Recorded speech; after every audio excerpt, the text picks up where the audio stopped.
So I reach an 85,000 subscriber audience, and a lot of those are CEOs of big companies. You're on track to hit 1.5 million total revenue this year. Tell me a bit about like how you think about pricing. The advertising is probably, 5 to 6x the size of the reader subscriptions. A lot of people are even like uncomfortable with that sales process. People should get comfortable with it really fast because that is where the money is. You have a lot of authority. You take a lot of care in how you craft your content. I have over 100,000 followers on LinkedIn. 110. There's like a cringe mountain you have to climb on LinkedIn. You wrote a piece last June titled "LinkedIn Isn't Over, You're Just Bad at It." This is one of the things that is like a secret behind my growth in general, is that your first ad partner signed for a $100,000 deal, closed within a week, and you did not even have to get on a call with them to make it happen. So explain this, the genesis of your advertising product. Sure. Well, I should say I started writing my newsletter while I was working in venture capital. I wrote it for more than 4 years while having a full-time job as a VC operating partner. And I had no ability to monetize it, right? I was like professionally not allowed to have a side hustle outside of my main career. But I built an audience through that and also built a lot of relationships. So there were always folks reaching out to me about wanting to advertise when an opportunity arose. And around September of 2025, I decided to just go out on my own, become a full-time solopreneur. And that week, I sent out an email to one of the partners that had been contacting me, and I said, "Hey, here's my pricing," and they wanted to lock in not just one ad buy, but 3 quarters in advance. Wow. And spend over $100,000. So I quickly actually needed to incorporate as an LLC. I had not incorporated as an LLC yet. So incorporated as an LLC, set up a bank account, figured out how to invoice someone. The whole thing took off from there, but it was a pretty quick launch, I have to say. So the genesis of your ad product is you had built up this audience and like you said, you couldn't monetize it. And you're starting to think about, okay, actually, maybe I want to do this full time. The demand was there. And so you deciding to start advertising was basically you deciding to do this full time. Exactly. Well, and I was honestly in some ways testing the waters to see if there was interest, right? Like I set prices that I thought were reasonable and that I thought, could support a living and then some, and be worth it to not go out on the job market and try to find another full-time job. And so it was one of those things that was like, hey, I'd be pretty happy doing this full time if I could get paid for it. And so I did. And I have to say, I am someone that does a lot of pricing advising for companies and then talk to a lot of other newsletter writers. Looking back, I underpriced. I charged what I thought was an awesome rate that I'd be really happy with. And now I'm like, oh, wow, I should have charged 50% more. But it's the benefit of hindsight. Well, tell me more about that. I mean, you're a pricing expert. You figure this out for your own advertising and subscription product. I mean, you have 5 different business lines. We'll get into all those a little later, but tell me a bit about like how you think about pricing an ad product and a subscription product, both, in as much as anybody listening who sells these products could learn from you. So when I think about ad pricing, like what people talk about with ads are usually the cost per 1,000 impressions, right? Which is basically how many views are you going to get, and then how much per 1,000 impressions can you charge, or cost per click. Like those are pretty common in the digital ad space. In B2B advertising, if you have a niche enough audience, that style of pricing is just so irrelevant. It's so underpriced relative to the value, because like if you're so I reach an 85,000 subscriber audience, and a lot of those are CEOs of big companies. If one of my ad partners can sell $100,000 deal, like after a quarter of advertising, they've made a great ROI on that, independent of like the cost per 1,000 impressions could be through the roof. Like what matters for them is that they saw ROI. So I kind of knew that going in, and I wanted to move away from any sort of like guaranteed impressions or cost per click. I didn't want to talk about clicks at all. I wanted to talk about defined packages. So I had quarterly, essentially, offerings, and those offerings would include things like advertising inventory, but also an ability to block competitors while your ads run. So you're essentially the only partner in the category, which is really important for companies that have, competitive environment, VC backed, trying to win in their space. I also write the ad copy myself. So it's in my voice, partnering with companies that I believe in and am able to tell their stories in a compelling way. It also takes it's a lighter lift for them. But I package those up. Essentially, those are part of the offering. It's not just how many people are you getting in front of, but essentially I'm creating a service offering for these partnerships that include newsletter advertising, but include a bunch of other stuff. And I'm trying to charge for that experience. And I know that the upper ceiling that I can charge is tied to the return that company is able to get. The other thing that's kind of fascinating is that the return that they're able to get is tied to how good the product is in the first place. So if their product is great, and my audience really wants to buy it, then that ad partner sees a fantastic ROI, and I don't have to write good content at all. It's just like I partnered with the right people. So it's win-win all around. And so what's fascinating is like there's more pricing power the more selective you are with your partners. And it creates this like really interesting win-win.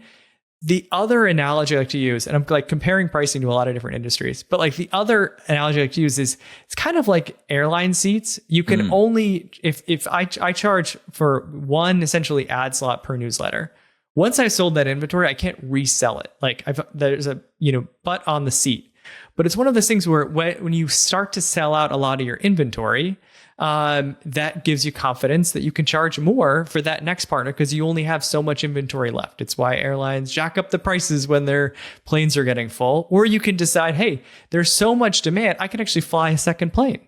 Or like if I'm an artist, I can have a second, date in the same city.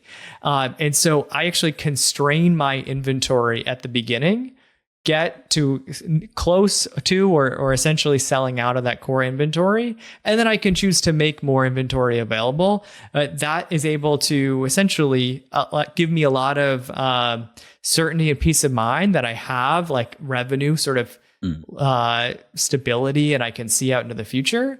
But then it also gives me like the confidence to charge more and like test what happens if I raise prices.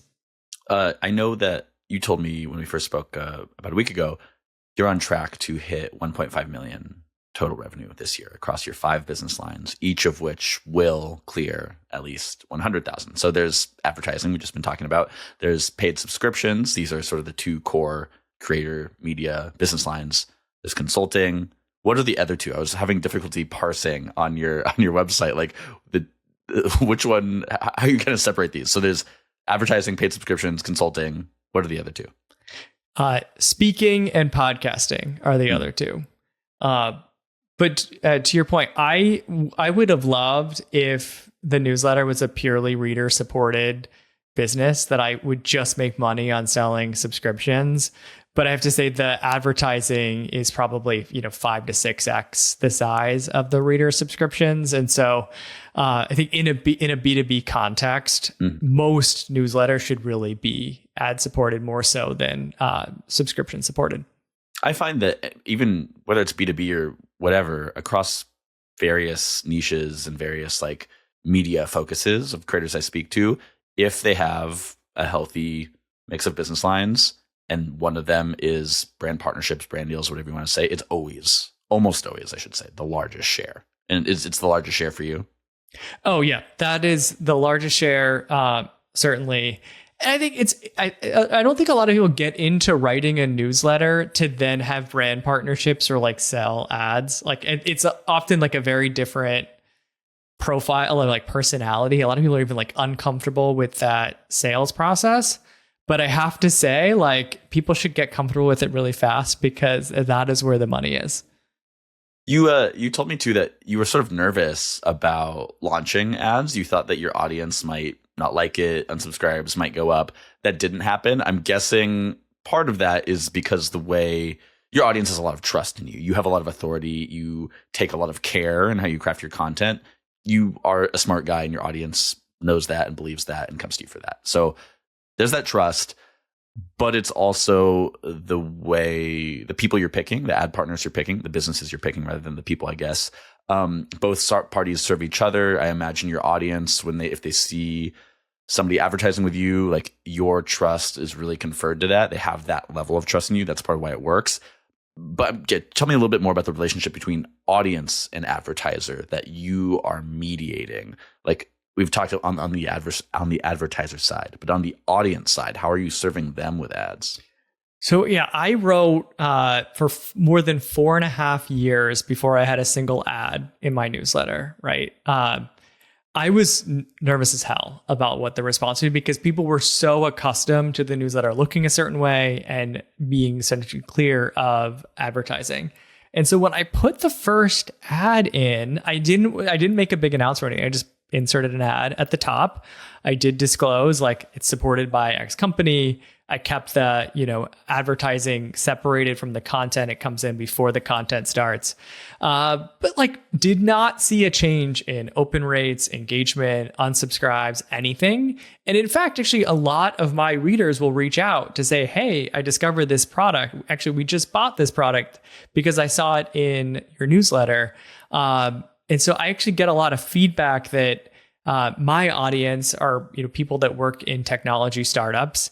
Part of their job is finding out the best tools to kind of stay ahead of the curve or just help them operate differently than they operated before. If I can partner with the right other products, then it's just actually like great discovery for my audience that they find out about something that they wish they had known about but hadn't heard of before. And so I really try to hold myself to that bar where ideally the advertising is value add for my readers. Don't always hit that bar.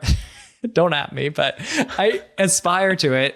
And I mean, one thing I have learned though, with my ad partners, the offerings that work best are not a hard sell of the product.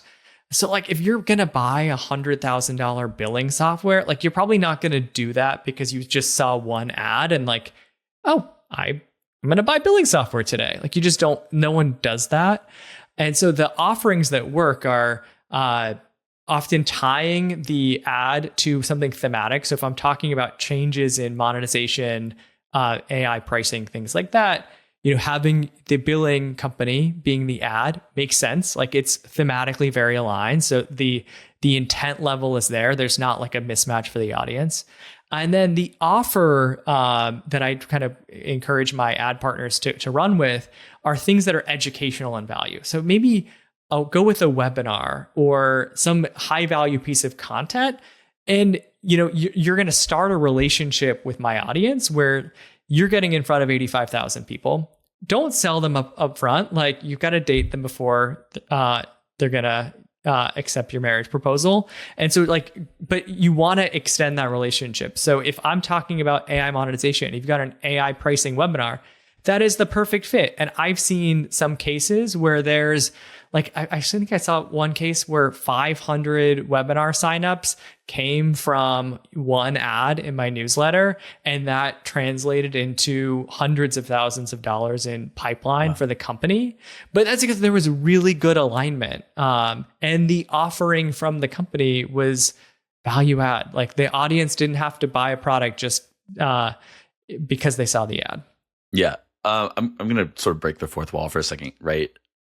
Creator Spotlight is part of Beehive. I'm a Beehive employee. You are currently doing I don't know how long it is, partnership with Beehive. I think there's a lot of deliverables as part of it. But I bring this up because a great example of the way you advertise as we speak. Yesterday, you published this piece, the Claude skills I use to run Growth Unhinged. And there's a Beehive sponsorship, ad unit up at the top of it. But this is like this is just something you would publish normally, probably without an ad in it. And you offer 4 Claude skill files. There's your content editor skill, your LinkedIn punch-up skill, your B2B newsletter growth skill, SEO checker skill. This is so useful, right? You explain the function of each skill. And then really one of these is like super Beehive focused. They're all related, but it's a really good way to provide value to your audience that's, funded by this company. And I don't want to get too deep into the beehive of it all. Again, this is not, you doing this podcast is not part of this partnership. It's just happening to happen at the same time as you doing this partnership. But if you're watching this on YouTube, we will put this on the screen, and maybe we'll link this in the show notes as well. I think it's a great example. On that scale, though, again, I don't want to get too deep into it, but for like this partnership with Beehive, how long of a partnership are you doing, and roughly how many deliverables are there? Well, so I should say with the recent piece that you're talking about, like everything with my audience is a long-term journey. And so I had been hearing from readers that they're all obsessed with Claude right now. Most of them are using Claude Code or Claude Cowork, which is like the hottest tool in go-to-market. I then ran a survey and got over a couple hundred readers to respond about how they use Claude Code and Cowork. And content creation was actually one of the most common use cases. People are using it for writing newsletters, blogs, landing pages, social posts, all of that.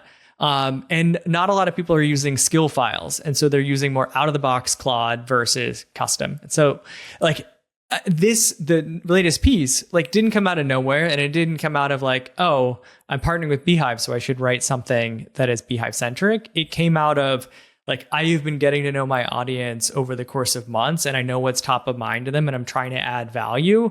And the way I do these things is through Beehive. And so that's also kind of the experience I'm going to bring to it.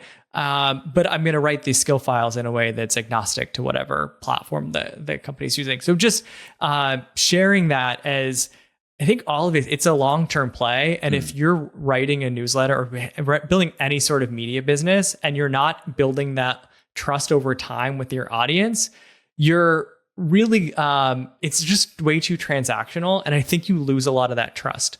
But in terms of Beehive specifically, I don't know how much I can talk about or not talk about. I always say I sign confidentiality agreements and things like that with partners, but I can tell you, my partnerships are generally all a year at this point and involve deliverables over the course of a year. And I think with Beehive, I run ads, at least monthly with them, and they advertise on the newsletter and podcast. So they've been a great partner. And I'm also a happy user. There you go. Let's move off advertising. Let's talk about the other business lines. So paid subscriptions. When did you introduce that, and how does that fit in your overall business ecosystem? Yeah. So, all right. So I started selling ads September of 2025. I went and did my first paid subscription announcement October. So I ripped the Band-Aid off pretty quickly. So I've only been monetizing on the paid subscription side for about like 7-8 months at 125K run rate. And that's something that, that's honestly been one of the trickiest things that I've been working on, is trying to run a business that is adding enough value for people to want to subscribe and like pay for the content, but also attract enough new subscribers and engagement that like I can, sell ads on that. And that like is, in a lot of times, like they're very much competing against each other, and has a really tricky balance to get right. Something you said last time we spoke that I just really liked, that is what you're describing. I want to read it back to you. You said the newsletter should be free. If somebody is reading it on their phone on the way to work, that should be free. If they are applying the lessons, they should pay for that. I just want to give that to you, but continue. Yeah, so that is one of the places that I've landed, is that so I'm trying to balance, right, that lots of engagement, lots of readership, but then having some things that are so good that people will pay for, but like not everyone will want to pay for or need to pay for. And that's totally fine. So I'm not trying to force everyone down the paywall gate. But yeah, so I want it so that readers, a lot of people read a newsletter casually. Like it's something that they pull up on their phone while they're on their way to work. Some of them even listen to it as an audio file. And so if someone's swiping through their phone, reading for 5 minutes, that's great. Like it's more of entertainment, or maybe it's informational for them They can see if it's useful for their job. Maybe it is, maybe it isn't. But then there's some content that is like just super high value. And so if someone's making a business decision off of original research that I've done that's not available anywhere else, like that's really valuable. And that's something they would have to pay for otherwise. Like they might have to pay an analyst firm like a Forrester or Gartner tens of thousands of dollars to access similar information. And so why shouldn't they pay for a subscription to get access to like what might be a 60-page PDF report about a topic that like they can't access anywhere else? And so that's where I try to draw the line of like, what is mass market that everyone wants? And then what is that, much deeper insight that's going to drive a business decision? I have to imagine that many of your consulting clients then come from people who maybe are paid subscribers and they're reading this and then they want a more bespoke version of the type of writing you're doing behind the paywall. So they bring you in to consult their company, right? That's kind of where the consulting business line comes in. That is, I mean, yeah, if you think about it on that spectrum, like I'm trying to reach people who are just like looking for information on their way to work, people that want deeper information to make decisions, and then people that need help interpreting that information or getting other more custom work that's much more bespoke to their exact situation, and then are also willing to pay for that because it's valuable for them. And so like the writing is actually really part and parcel with the consulting work. And I've talked to you about this before. Like I see the whole thing as a flywheel with my community, where I spend half my time on media and half my time on consulting. And the media work attracts consulting clients, but the consulting work gives me a lot more insight into what's working for companies right now, what's top of mind, what are the problems everyone's asking about. That makes me a way better writer because it's like I'm in the room with my readers. And those two, I think maybe I would get too much imposter syndrome if I didn't do the hands-on work. But like to me, those work so well together. It's hard for me to imagine not like only doing one of them and not the other. If you're a creator, you probably did not get into this to spend hours uploading files, writing tags, organizing assets, and digging through analytics. That's why OpenVideo built an MCP server just for creators. It lets an AI agent manage the operational side of your video business from a single prompt, uploading, tagging, organizing, and analyzing your entire channel for you. And unlike traditional platforms, it all happens on infrastructure you control. So let AI do the busy work while you do the important work of creating content your audience can't live without. See how you can do more with AI at open.video/MCP. That's open.video/MCP. Now, I know that you launched the newsletter in March 2021 and you almost immediately hit 2,000 subscribers. Sounds like you were already doing the LinkedIn. And it sounds like you've been just doing the same thing from the beginning, which is doing the work, writing about it. That attracts more people who want to work with you, so on and so on and so on. You were doing it then, you're doing it now, just at a larger scale, and now it's your whole business. Tell me about the start of building this audience. When were you doing this first on LinkedIn to then build up to launching the newsletter in March of 2021? So I first became, I'd say like active on LinkedIn in March of 2020. I was stuck inside, as everyone was during COVID. And there's like a cringe mountain you have to climb on LinkedIn, where if you start posting, your friends reach out to you and be like, what the hell is this? Like, who have you become? And that happens for a good couple of months. I will say that is a really painful cringe mountain to climb. But COVID and being stuck inside gave me like the conviction to just see through that. So I started posting, and then I was realizing I was doing it for a year. I had attracted like tens of thousands of followers on LinkedIn, but like nowadays with social media, you would have 1 million followers, but you are so at the whims of the algorithm. They're going to promote what the algorithm wants their audience to see. Just because someone's following you or subscribe to you on a platform doesn't mean they're going to ever see what you have to post about. And so I was feeling such like burnout by the ups and downs of writing on social media. And I also actually kept hitting character limits too, of like finding I wanted to go deeper.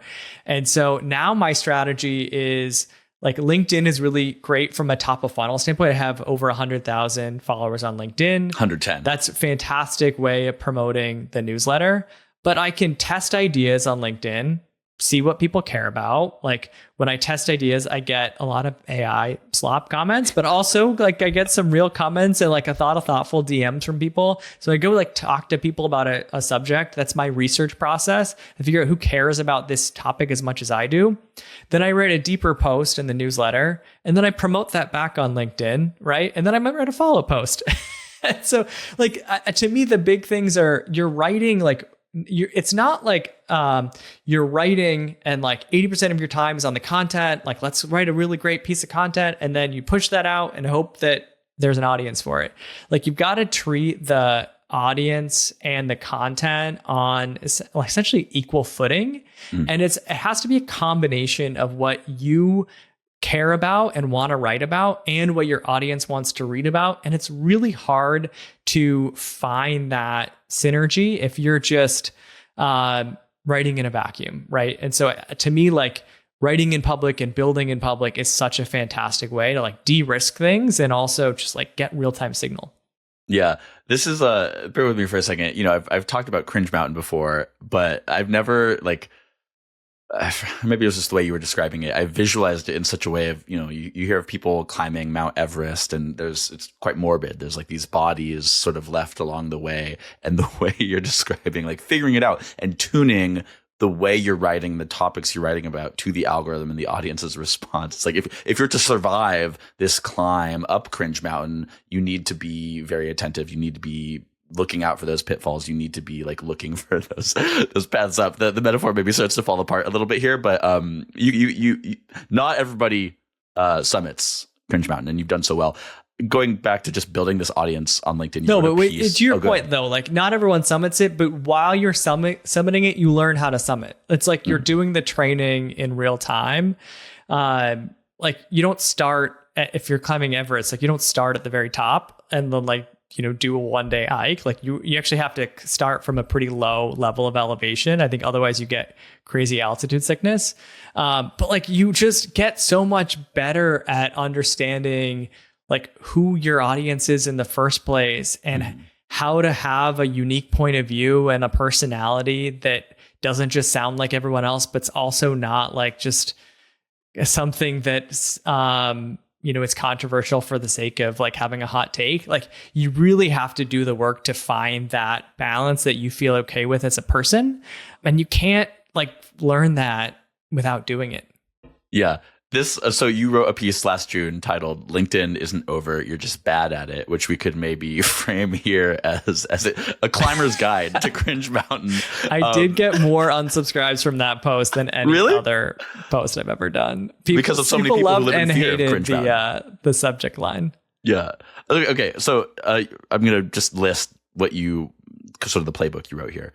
You offer your credentials first. You say, my following has grown 62% year on year to 90,000 plus, grown 20,000 in the years since. My posts hit 14 million impressions in the past year, and all of that reach cost me exactly $0. You offer a 6-point playbook, which I'll list out, and then would love to hear if you would update any of this at all, if there's any bits of it that you want to elaborate on it. Some of it's quite self-explanatory. So there's number 1, start by engaging with other posts. 2, focus on a great graphic. 3, write 0-click content. Don't stress about the link. 4, post 2 to 3 times per week. Sundays work surprisingly well. 5, find your counterintuitive POV. Finally, 6, repurpose your greatest hits. So 1, would you add anything to that? And then 2, is there anything in there that you would really want to go deeper on? So, I mean, I would say I need to like go back and refollow this because I've lost my way on LinkedIn a little bit. I've gotten so jaded with all of the garbage on it recently, even though it is such a powerful channel of reaching people. So I actually need to go back and like do these things. But in terms of like what I would add since then, I think one thing that I've learned, LinkedIn actually offers these like creator master classes with some of their team where they teach people that have been active on the platform, like just what are some of the changes they're making to the platform and like how do you keep an edge. And a couple of things that have changed that actually surprised me is one is that it's all about their algorithm is much more about like relevance to your profile And so the more up to date your profile is and has the content that's tied to what you're going to write about, like the algorithm will see you as the expert on what you're posting about. So I'd say like actually optimize a lot of your profile content and make sure it is attracting the right audience. The other thing I learned that is useful for folks is like LinkedIn. Actually, you really want people to click read more. So if you have like a few sentences or an intro, the people that are going to see it are often people that don't know who you are, and they're going to see it while they're swiping their phone. And so you actually have to write in a way that sounds maybe like you're bragging, or it sounds maybe like kind of really painful to write, but like they call it a maximalist opening, where you're essentially like establishing your credibility up front, and you're giving people essentially a summary of what they're about to experience that's going to get them to want to click read more. And so it's not saying something that's like, a couple word hot take. It's not like, it's not having an opening that's like drawing someone in slowly. It's not a misdirect where it's like the opposite of what the post is going to be about. You actually kind of like put all your cards on the table up front. And it's a very different way of writing that I think is challenging to wrap your head around. So those are a couple of things that I maybe changed from last time. The thing that I would double click on is this idea of a great graphic. And so I would say this is one of the things that is like a secret behind my growth in general, is that I spend a lot of time like building essentially infographics with my pieces that are really easily shareable and have my name and sort of logo at the bottom, so that when they get stolen, which they inevitably do if they're good, that's part of what you make. Everyone knows the original source and then can go, direct to my website to find out more.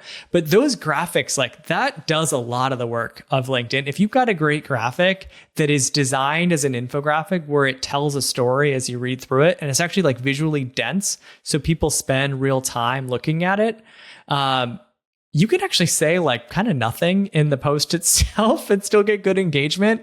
And so that's something that I find I do both for LinkedIn and for the post itself, because I think that's key to making it super shareable, where people are going to forward it to a colleague or a friend, put it in a Slack channel, or they're going to, repurpose it for their own post. Yeah, I think your graphics are really good. And when I think of what is a growth unhinged graphic, a Kyle graphic, it's like, it's sort of, usually there's some sort of grid going on, like a table. I think there's some blue in there. There's a font that's, it's a font, but it looks a little handwritten. There's usually some company logos, maybe, some sort of line graph. And the way I think about graphics too, I think, one, I get the sense that I think you said you build these a lot in Google Slides, a little bit of Canva, but it's mostly Google Slides. I imagine that you've made many decks in your life, and these really feel like graphics from a guy who knows how to make decks. Some other like I think of like Rachel Carton. I don't know if she's still doing this, who does link in bio. She, for a little while at least, was experimenting with these like napkin drawings where she would draw on a napkin and scan that, and that's really eye catching. My philosophy when I do these, I think I need to get better at just doing them myself in a rough way. But we have a designer, Laura, at Creator Spotlight. She's Beehive's in-house designer. And usually I give her a brief and she makes it. But the rule when I'm like going back and forth with her that I try to achieve is, one, I always like try to think of airport or airplane graphic design, which, needs to communicate to people very quickly who might speak different languages. And it's like, how do I make somebody feel like they have learned something from this graphic in less than a second? That's kind of what I look for. Like, if I can't understand this, if it doesn't make me like at least feel like I've got something in less than a second, it's not good enough. And your graphics do that in a way too, where it's like, even one where it's like, here's one thing on one side, here's the other thing on the other side, a little like benefits of this, benefits of that. I very quickly think like, oh, this thing's better than that thing. Like, I very quickly pick that up. Kind of just rambling here on my own philosophy on making graphics, but I'd love to hear a little bit more about your approach. Well, so I guess a couple of thoughts there. Yeah, I was a consultant for 6 years, so have made a lot of slides in my life. A couple of like learnings for me. I don't think these need to be super polished. Like, I actually think the more something looks like it's done by a graphic designer and it's like corporate-y and like glossy and all of that, people kind of just like gloss over that as marketing stuff. They actually want something that feels a little bit more raw and hand done. That was the origination for like a handwritten font, which is Covered by Your Grace. If that's the official font name. Very corporate font. And so like, I actually think it's helpful to not have things that are overly businessified. And then the other thing, so I make my charts in Google Slides. I have a template. Essentially, I have a color scheme. I have 2 fonts that I use, the handwritten one, and then Spartan is the other one. And I do try to make sure there's a clear story where someone like there's the pyramid principle is really big in consulting, where essentially like you essentially start at that kind of high level and then you work more granular from there. But I think like you want to have a story that people can understand in 5 seconds, in 30 seconds, and 5 minutes. And I don't think it's just the 5-second piece, like actually the dense graphic that people can come back to and that has like a really interesting interpretation and that multiple people can actually interpret a little bit differently.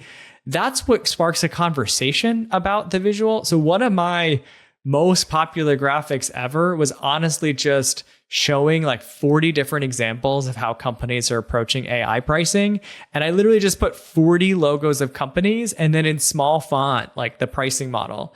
And that I update that quarterly because it is like the gift that keeps on giving. And it is not super visually appealing, but it helps convey the idea that AI pricing looks different than how people monetized software historically.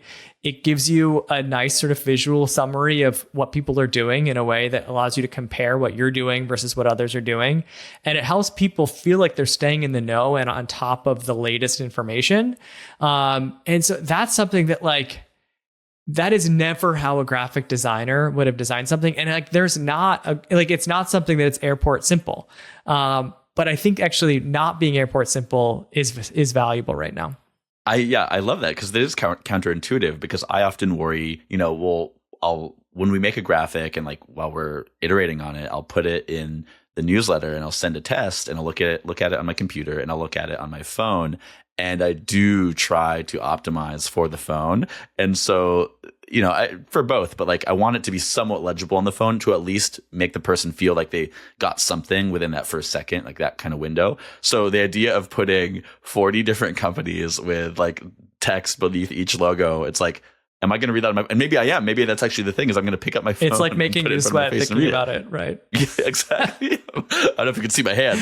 But yeah, so I really like that. You're saying though, like, you draw people in. It's this pyramid principle thinking for the graphic design where like there's something at first that catches the eye, but then you are really drawing them in and leaning them in and they are actually putting their phone up against their face and looking at it. Exactly. And I have to say, one of the most popular graphics that I make is called a Sankey diagram. Have you ever heard of this? I don't know that, no. So this is like for chart nerds, I guess. It's the ones that look like rivers. Do you ever see the charts where it's a bunch of rivers that flow in and then flow back out again? Yes. Anytime I make a visual that's a Sankey, it does crazy well. But I think it's because of that. It has some visual novelty to it. But like it's something that you can actually spend a lot of time looking at and thinking about. And that dwell time is actually very important on social media. And that dwell time is actually like the complexity makes for a good pairing with long form content in a newsletter where you're explaining and getting into the nuance of things. And so I don't try to oversimplify. Yeah. I love that. Let's talk about the newsletter. So you have around 85,000 subscribers right now. You launched it just over 5 years ago, March 2021, about a year after you started posting to LinkedIn in earnest. You wrote this post reflecting on getting to 50,000 subscribers 2 years ago. And looking at that chart, the biggest change in the slope of your growth chart it looks like, was when you started posting weekly. And I don't know if before that it was like every other week or every month. But yeah, just I'd love to hear a few of the key beats and plays in the story of your newsletter growth. For sure. Well, I got to 2,000 subscribers really quickly. I think it happened within a couple of weeks because I posted about it on LinkedIn and Twitter, and there was like a nice flood of initial subscribers. I was feeling really good about that. And then growth was very slow. I think it took probably 18 months to get to 5,000 subscribers. It was like slow and steady, and it actually just felt like a glacial pace at the time. And then all of a sudden it went from like 5 to 15 or 20,000, and then kind of kept growing sequentially year after year. But big things are going. Yeah, I started bi-weekly. I then moved to a weekly cadence. That was hugely impactful. I started collaborating much more closely with other writers. That helped me as well. I did a couple bylines with a writer named Lenny Rachitsky. He has a very popular product-focused newsletter. I had other writers actually write bylines in my newsletter. I would write bylines in their newsletters. We would also cross-promote each other's newsletters. If I had an audience, like I think one thing that's actually nice about this space is that you might have competitors in other writers, but really like no one sees themselves as a competitor. Like if a reader really likes my content, they're going to like content from someone like an Emily Kramer, who's another person who writes about marketing and startups, or CJ Gustafson, who writes about finance and startups, or, insert writer here. And so I found those collaborations were really valuable as well. And then I'm trying to think, otherwise, I think another thing that has helped me a lot is being able to get much better at packaging my content in a way that's sort of easily shareable and forwardable. So I introduced a referral program, which is steadily grown the subscriber base. But realistically, I just write in a way, and I started writing in a way that I wasn't afraid of going deeper and like hitting past the limit on like what can be in an email. But like really building for density and being the comprehensive guide to a topic that was so detailed that someone would actually come back to it, treat it as like a canonical source, share it with a friend or a coworker, remember it when they were working on that problem a couple months later. And I think like thinking with that idea of like, what is so good that someone's going to save this and share it, even though it's like harder to produce that content has such a longer shelf life, and it allows the writing to compound where it's not just an email that ends up in someone's inbox and I'm starting from scratch the next week, but it's something that like snowballs over time. If you're building your whole video business on platforms like YouTube, here's the uncomfortable truth. They own the audience relationship, not you. That's where Open Video comes in. It lets you host your videos on your own domain under your own brand so you control the channel, the data, and the direct connection to your viewers. And now with the new Open Video MCP server, you could do even more without taking your focus off of your content. With their MCP server, an AI agent can upload, tag, organize, and even analyze your entire video library from a single prompt. Your video stays yours, the busy work gets automated, and you can focus on creating. Check out Open Video for all the details. That's open.video.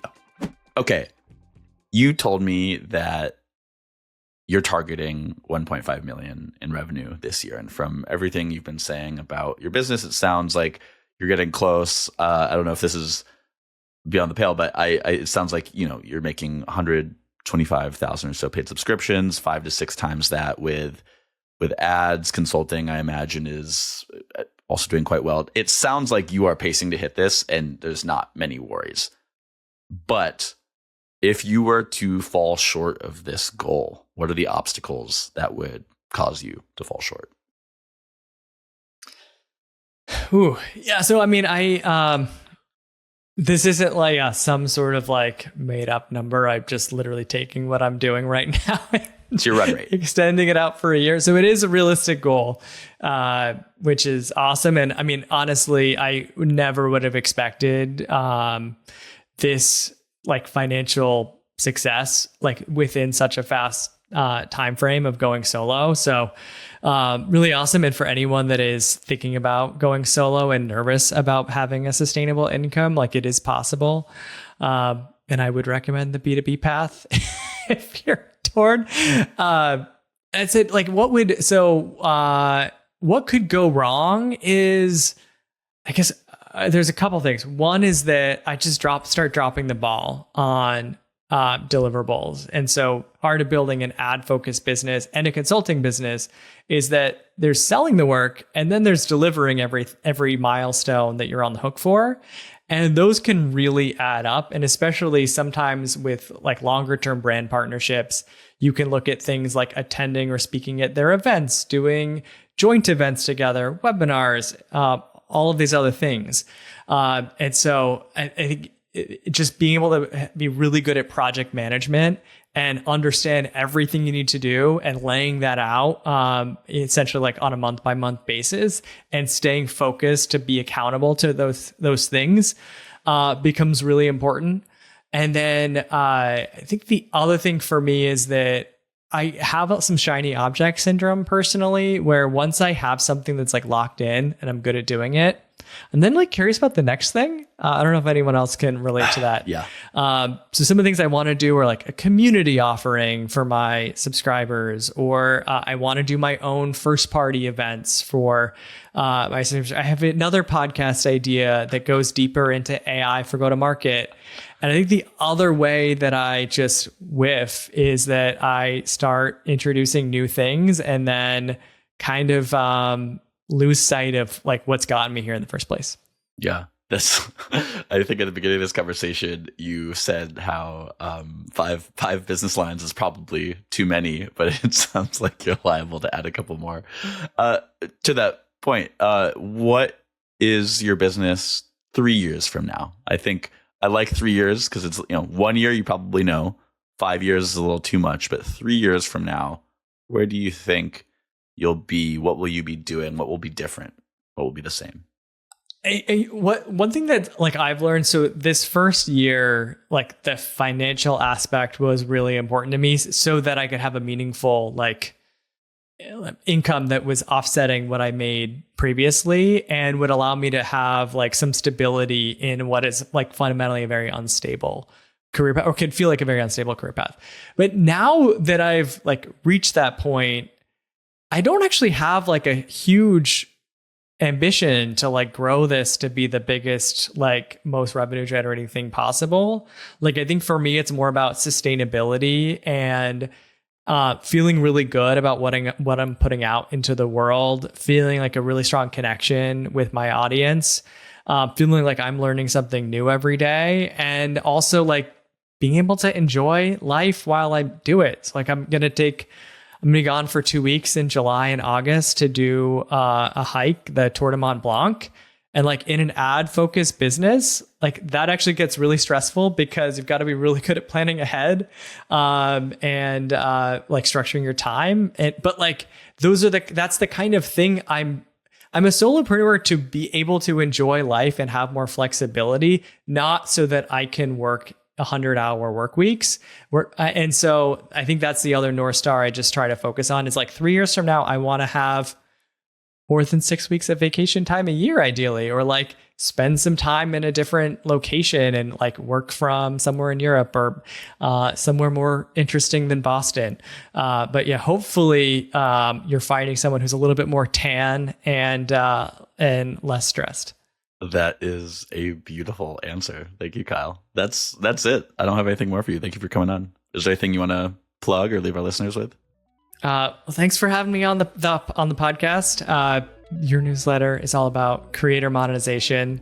I'm obsessed with monetization too, not just on the creator side, but more on the product side. So if people like that, take a look. But otherwise, I'm very excited to just keep binging your content.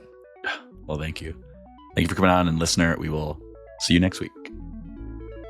Hi there, my name's Tom. I'm the producer of the Creator Spotlight podcast. I've just made a playlist on our YouTube channel of our top 10 episodes. So whether you're new here or you've been watching and listening for a little while, check out that playlist to make sure you've seen and heard our top 10 most popular episodes. I'll keep the playlist updated as the top 10 changes. If you're on YouTube, just click on that box over there. That's our top 10.